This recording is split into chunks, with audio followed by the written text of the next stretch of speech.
Eu sou Mário Persona e essas são as respostas que eu dei aos que me perguntaram sobre a Bíblia. Muitas pessoas estranham quando ouvem dizer que não há qualquer sinal ou evento que preceda o arrebatamento. O arrebatamento vem sem sinais. A alegação de muitos é a mesma que você colocou no seu e-mail. Se Jesus prometeu que os que crescem nele teriam a sua fé acompanhada de sinais e maravilhas, por que essas coisas não fariam parte da vida daqueles que serão arrebatados?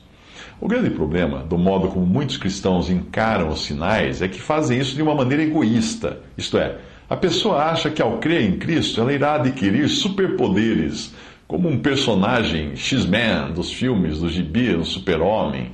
Isso é carne, a carne querendo ser alguém nesta vida, ao invés de viver uma fé constante e focada em Jesus, para que seja Ele o centro das atenções e não você.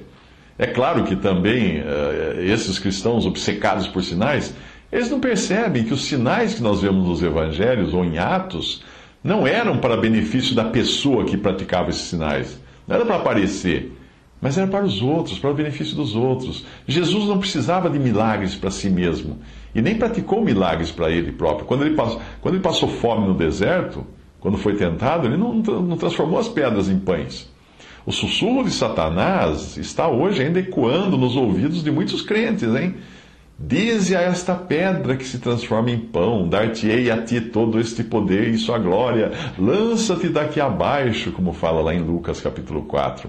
A atual ocupação de cristãos, principalmente pentecostais, com sinais e maravilhas, nada tem a ver com o benefício de outros, nada tem a ver com a glória de Deus, mas geralmente é para a própria glória, a pessoa que quer aparecer. Nada mais é do que sede de poder, sede de influência sobre as pessoas. Querer impressionar as pessoas, querer encher o peito, mostrar que é alguém. Se nós estivéssemos satisfeitos em ter a Jesus e nos ocupássemos mais com o Deus dos sinais do que com os sinais de Deus, não ficaríamos tão obcecados por sinais. Mas vamos às passagens que você citou. Marcos 16, de 15 a 18. E disse-lhes: Ide por todo o mundo, pregai o evangelho a toda criatura. Quem crer e for batizado será salvo, mas quem não crer será condenado. E estes sinais seguirão aos que crerem. Em meu nome expulsarão os demônios, falarão novas línguas, pegarão nas serpentes, e se beberem alguma coisa mortífera, não lhes fará dano algum, e porão as mãos sobre os enfermos e os curarão.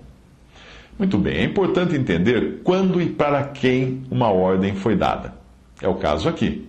O Senhor morreu e ressuscitou, reencontrou os seus discípulos antes de subir ao céu. Naquele momento, eles eram judeus, que deviam pregar as boas novas a toda criatura, batizar as pessoas e provar que aquilo vinha de Deus por meio de sinais e milagres.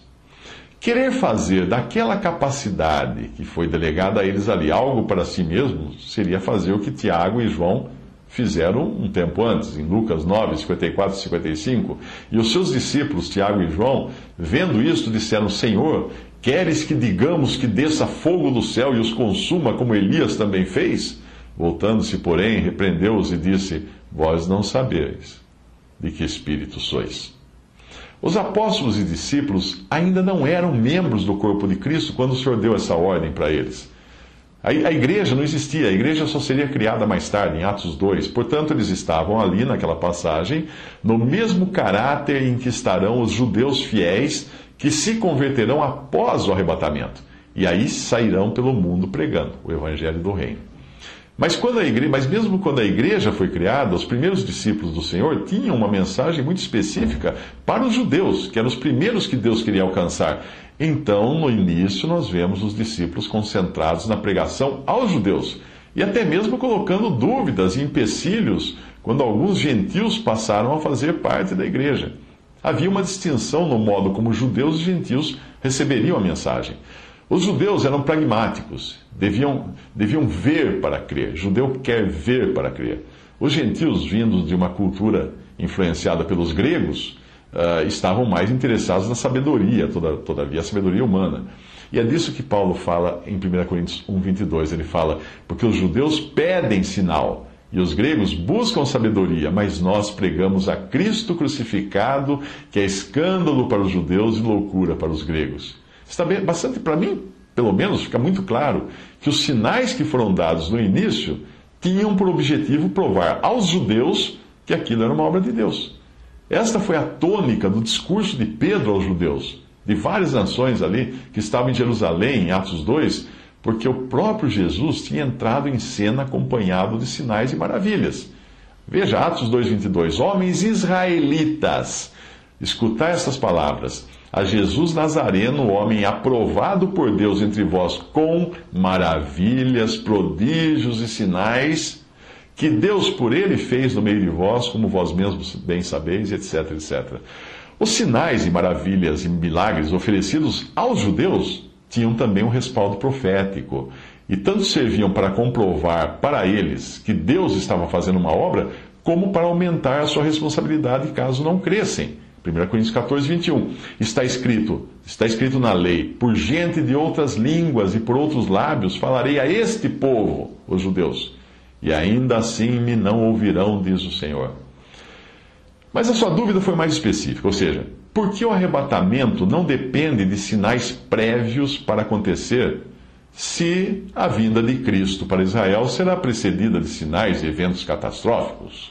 Bem, eu creio que o que eu disse até aqui já responde boa parte, ou talvez a totalidade da sua dúvida. Na vinda de Cristo, quando o Senhor vier reinar, ele vem para Israel. E isso trará também uma convulsão no mundo e nos poderes estabelecidos, porque Israel é o povo terreno de Deus, e você se lembra que os judeus pedem sinais, etc, etc.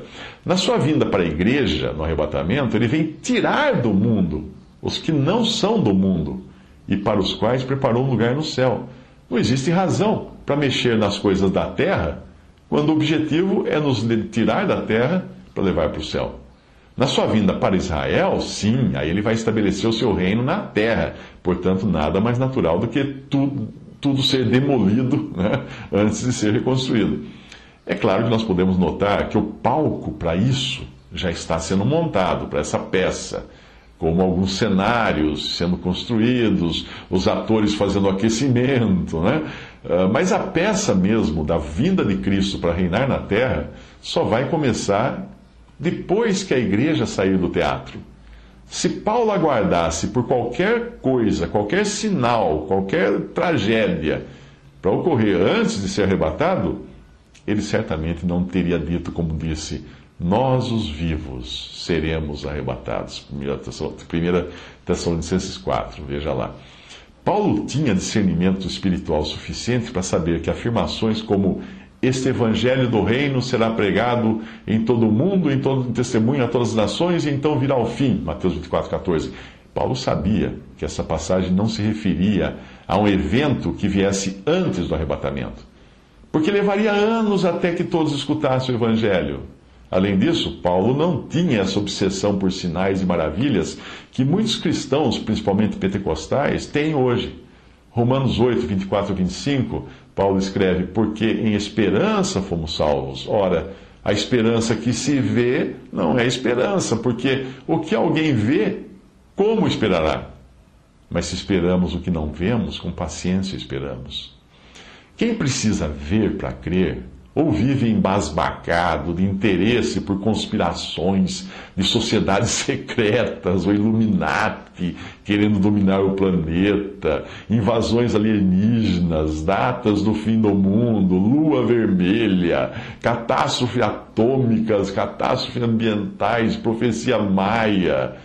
Quem vive embasbacado com essas coisas precisa rever a sua expectativa da vinda do Senhor. Afinal, o que essa pessoa embasbacada com isso está esperando? Pela pessoa de Cristo ou por um circo de atrações hollywoodianas? Ou por um filme de tragédia?